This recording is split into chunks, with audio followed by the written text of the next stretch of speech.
Kalau Allah Subhanahu wa taala sudah mengatakan subhanalladzi, mengawali firman-Nya dengan kata subhanallah, maka perkara itu adalah perkara yang sangat besar. Maka dengan kalimat subhanallah inilah Allah mempertaruhkan apa yang terjadi oleh Nabi Muhammad SAW agar sejarah itu menjadi percaya dengan apa yang telah terjadi oleh Rasulullah SAW. Pada zaman itu banyak orang yang tidak percaya dengan Isra Mi'rajnya Rasulullah SAW. Abu Lahab, Abu Jahal, dan abu-abu yang lainnya tidak percaya dengan Isra Mi'rajnya Rasulullah SAW. Bahkan abu-abu yang sekarang ini di luar jalur kita, di luar madhab kita, masih ada yang tidak percaya dengan Isra dan Mi'rajnya Rasulullah SAW. Itu di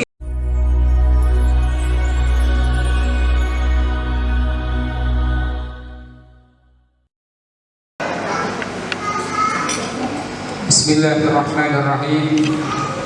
Assalamualaikum warahmatullahi wabarakatuh.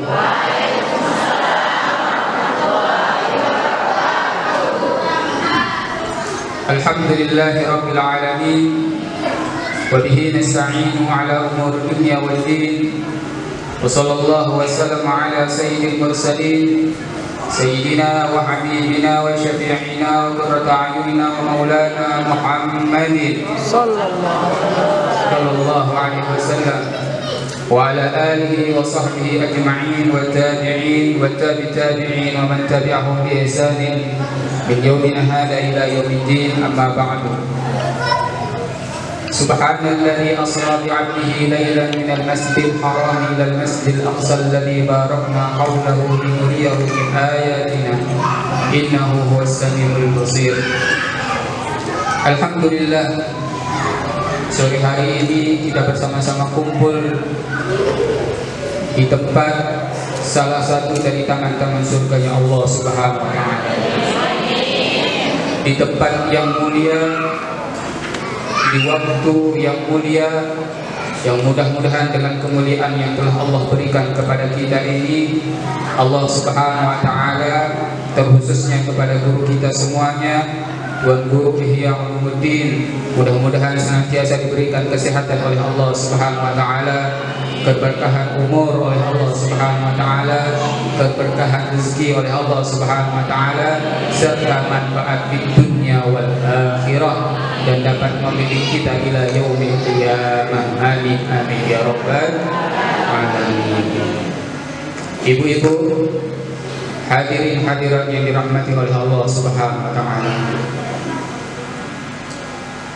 kita manusia ini memiliki, akan tetap didasari dengan 3 waktu. Waktu yang pertama, waktu yang lalu. Yang kedua adalah waktu yang sekarang kita rasakan. Yang ketiga adalah waktu yang akan datang. Maka sebaik-baik manusia adalah yang mengambil pelajaran dari waktu yang lalu, kemudian menjadikan waktu yang sekarang ini adalah titik di mana dia bisa meraih kebaikan di masa depan. Maka bagi kita adalah seorang muslim yang baik adalah mereka yang ketika hari ini lebih baik dari hari kemarin, dan hari besok adalah mereka lebih baik dari hari yang sekarang. Maka kita duduk pun yang sekarang ini, yang akan kita bahas adalah Isra dan Mi'rajnya Rasulullah Sallallahu Alaihi Wasallam. Adalah sejarah yang sudah bertahun-tahun, 1400 tahun yang lalu, yang dirasakan oleh Rasulullah Sallallahu Alaihi Wasallam, yang telah difirmankan oleh Allah Subhanahu Wa Taala yang mengatakan Subhanalladzi asra bi'abdihi, yang diawali firman Allah Subhanahu wa taala tersebut dengan kalimat tasbih. Kalau Allah Subhanahu wa taala sudah mengatakan subhanalladzi, mengawali firman-Nya dengan kata subhanallah, maka perkara itu adalah perkara yang sangat besar. Maka dengan kalimat subhanallah inilah Allah mempertaruhkan apa yang terjadi oleh Nabi Muhammad SAW agar sejarah itu orang menjadi percaya dengan apa yang telah terjadi oleh Rasulullah SAW. Pada zaman itu banyak orang yang tidak percaya dengan Isra Mi'rajnya Rasulullah SAW. Abu Lahab, Abu Jahal, dan abu-abu yang lainnya tidak percaya dengan Isra Mi'rajnya Rasulullah SAW. Bahkan abu-abu yang sekarang ini di luar jalur kita, di luar madhab kita, masih ada yang tidak percaya dengan Isra dan Mi'rajnya Rasulullah SAW. Itu di zamannya Rasulullah, apalagi di zaman sekarang. Kenapa? Karena mereka berpikir dengan nalar pikiran manusia. Ya, mereka berpikir dengan nalar manusia, tapi mereka tidak berpikir dengan kekuasaannya Allah Subhanahu wa ta'ala. Ya. Allah Subhanahu wa ta'ala kemudian setelah mengawali dengan subhanalladzi, maka beliau mengatakan, Allah Subhanahu wa ta'ala mengatakan asra. Apa asra itu? Menjalankan. Siapa yang dijalankan? Nabi Muhammad sallallahu alaihi wasallam. Kalau kita dijalankan, kita disupiri, kita terima beres. Dia enggak? Kita ini disupiri sama supir, ya. Kita tinggal terima beres, duduk sampai tujuan. Kayak saya barusan, ya, saya digonceng, saya tinggal terima beres sampai tujuan, insya Allah selamat. Itu ya. Ya beginilah Allah Subhanahu wa ta'ala menjalankan Nabi Muhammad sallallahu alaihi wasallam. Ya. Jadi kalau Allah yang menjalankan, kalau kita tidak sampai percaya dengan apa yang telah dilakukan oleh Allah, berarti kita kafir. Ya billah minta. Kemudian setelah Allah Subhanahu wa ta'ala menjalankan Nabi Muhammad SAW dengan kalimatnya asra, maka Allah melanjutkan bi'abdihi. Bi'abdihi itu berarti hamba. Hamba itu berarti, hadirin hadirat yang dimuliakan oleh Allah, hamba itu berarti dijalankan dengan jasad dan ruhnya. Ya, jasad dan ruhnya. Ya. Jadi Rasulullah dijalankan dengan jasad dan ruh. Ya, kalau ruh saja berarti dia pocong atau jin. Ya. Kalau ruh saja, ya. Kalau jasad saja, ya. Kalau jasad saja tidak punya ruh berarti mayit.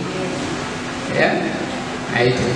Jadi Rasulullah SAW dijalankan oleh Allah Subhanahu wa ta'ala dengan ruh dan jasadnya. Dijalankan oleh Allah dengan ruh dan jasadnya. Lailan minal masjidil haram, pada malam hari, ya. Dari Masjidil Haram ilal Masjidil Aqsa, sampai dengan Masjidil Aqsa. Ini perjalanan yang sangat jauh. Tapi perjalanan ini bisa sampai dengan tidak sampai 1 hari 1 malam, tidak. Kenapa? Karena yang menjalankan adalah Allah Subhanahu wa ta'ala. Ya. Maka dari hal Isra Mi'rajnya Rasulullah SAW, apa sih tujuannya Isra dan Mi'raj itu? Maka di akhir ayat itu dikatakan linuriyahu min ayatina, untuk kami perlihatkan tanda-tanda kekuasaan Allah Subhanahu wa ta'ala. Allah Subhanahu wa ta'ala mengisra mi'rajkan Rasulullah sallallahu alaihi wasallam ini dengan jasad dan ruhnya, atau dengan kalimat bi'abdi itu adalah menunjukkan yang pertama Rasulullah dijalankan jasad dan ruhnya. Yang kedua adalah Rasulullah sallallahu alaihi wasallam diakui sebagai hambanya Allah Subhanahu wa ta'ala. Terkadang kita ini hambanya Allah Subhanahu wa taala, tapi belum tentu diakui sebagai hambanya Allah. Ya. Kita terkadang bilang, oh Ustaz Ihya, Tuan Guru Ihya, saya kenal, tapi belum tentu Ustaz Tuan Guru Ihya kenal dengan antum. Tak mungkin. Belum tentu kan? Ya, tapi kadang kita ngaku, oh saya kenal sama Tuan Guru Ihya, kenal saya. Ditanya, Tuan Guru Ihya kenal sama fulanah ini? Udah saya kenal, di mana rumahnya? Masih. Nah, itu pengakuan. Terkadang kita mengaku hambanya Allah Subhanahu wa taala, tapi nyatanya kita menjadi hamba dunia, hamba jabatan, hamba nafsu, hamba tas, hamba make-up-make-upan kita. Waliyadzubillah minka. Sebaiknya adalah senantiasa kita kembalikan diri kita untuk mendekatkan diri kita kepada Allah. Agar kenapa? Agar esok di hari kiamat ketika semuanya berkumpul di hadapan Allah, Allah mengakui kita sebagai hambanya dan ridho kita sebagai hamba. Kemudian dinuriyahu min ayatina, agar kami perlihatkan tanda-tanda kekuasaan kami. Ini perjalanan yang sangat menakjubkan. Kalau orang berpikir dengan akal manusia, ini perjalanan tidak masuk akal, Bu. Tidak masuk akal perjalanan dari Makkah sampai Palestina. Ya, Palestina itu beribu-ribu kilometer. Tapi bisa dijangkau dengan beberapa jam saja, sampai bisa melihat surga dinaikkan Rasulullah, dimi'rajkan oleh Allah Subhanahu wa taala, diperlihatkan surga dan neraka. Kemudian diperlihatkan bagaimana macam-macamnya orang-orang yang disiksa oleh Allah Subhanahu wa taala. Kemudian disuruh pilih oleh Allah Subhanahu wa taala antara khamar dan susu. Kemudian Rasulullah memilih susu. Agar kenapa? Agar hamba-hambanya atau umat-umatnya Rasulullah sallallahu alaihi wasallam tidak condong dengan minuman-minuman keras.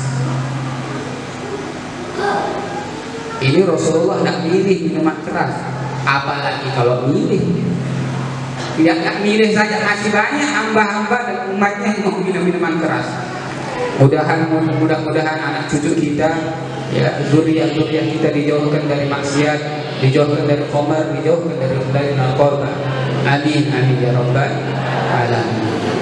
Kemudian Allah Subhanahu wa taala tidak hanya sebatas itu saja. Allah Subhanahu wa taala dari Isra dan Mi'rajnya Rasulullah sallallahu alaihi wasallam ini, Allah memerintahkan kepada kita suatu ibadah yang langsung datangnya dari Allah. Kalau kita ingin haji, cukup turun ayat saja, Bu. Ya, haji walillahi 'alan nasi hajjul bait, kata Allah. Ya. Kemudian ketika kita mau berpuasa, Allah cukup turunkan ayat, ya ayyuhalladzina amanu kutiba 'alaikumusiyam. Ketika Allah menyuruh kita zakat, wa atuz zakat. Tapi ketika Allah Subhanahu wa taala menyuruh kita untuk sholat, tidak cukup dengan ayat saja, Bu, tapi langsung Rasulullah disuruh ke Sidratul Muntaha mengambil mandat dari Allah Subhanahu wa taala, amanah dari Allah untuk melaksanakan sholat. Akan katanya Rasulullah sallallahu alaihi wasallam, inna mathalus salat fid mathalur ra'si fil jasad. Sesungguhnya perumpamaan sholat di dalam agama itu seperti perumpamaan kepala yang ada di jasad. Orang kalau tidak ada tangannya masih hidup enggak? Orang tidak ada kakinya masih hidup enggak? Tapi orang kalau tidak ada kepalanya bagaimana? Mati. Ya, orang tidak ada kepalanya. Ya, waliyadzubillah min. Maka begitulah kita, kalau kita ingin hancur ini agama, tinggalkan sholat. Kalau kita mau lihat hancur ini agama, tinggalkan sholat. Karena sholat ini adalah tiangnya agama. As-salatu imaduddin. Tiangnya agama itu adalah sholat. Wa man aqamaha faqad aqamad-din. Dan barang siapa yang mendirikan sholat, maka dia telah mendirikan ini agama. Wa man tarakaha, dan barang siapa yang meninggalkan salat faqad hadama ad-din, maka dia sudah hancurkan agamanya sendiri. Mau dekat dengan Allah dengan salat, mau hilang kesusahan salat, mau hilang galau salat, insya Allah selama kita baik sholatnya, selama itulah Allah akan terus memberikan kebaikan kepada kita. Selama kita mau dekat dengan sholat kepada Allah Subhanahu wa ta'ala, selama itu Allah akan berikan keberkahan kepada kita. Hidup kita ini antara 70-60 tahun, Bu. Kalau tidak dipergunakan untuk akhirat, nanti akan menangis kita di akhirat. Kalau kita tidak pergunakan untuk kebaikan, maka sungguh akan menjadi sia-sia hidup kita di dunia. Maka dari momentum Isra dan Mi'raj ini, mari kita bersama-sama jangan pernah tertanam di hati kita untuk senantiasa meninggalkan sholat. Jangan pernah berani diri kita untuk meninggalkan sholat.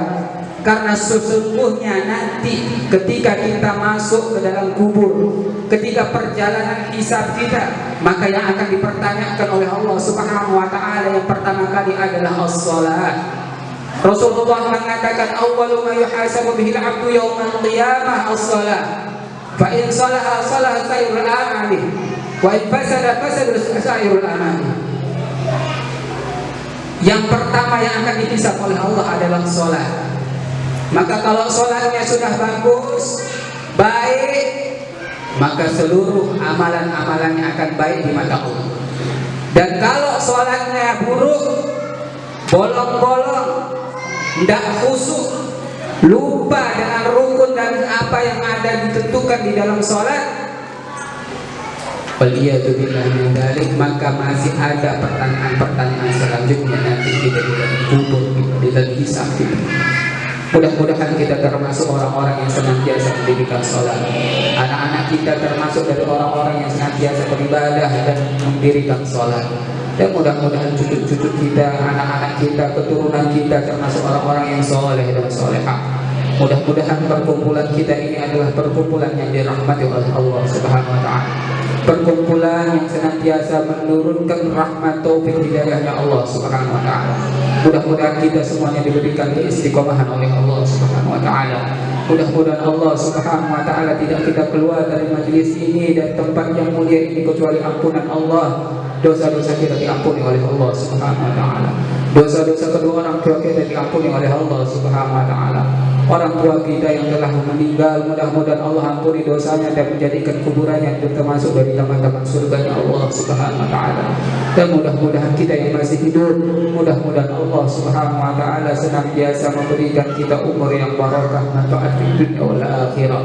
Dan jika Allah panggil kita, mudah-mudahan Allah panggil kita dalam keadaan salat, Allah panggil kita dalam keadaan membaca Al-Quran, Allah panggil kita dalam keadaan sujud, Allah panggil kita dalam keadaan berpuasa, Allah panggil kita dalam keadaan husnul khatimah, husnul khatimah, husnul khatimah.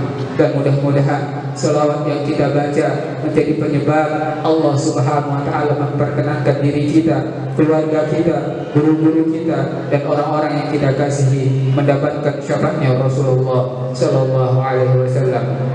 Amin, amin ya rabbal alamin. Hada minni wa lakum minkum. Wassalamualaikum warahmatullahi wabarakatuh.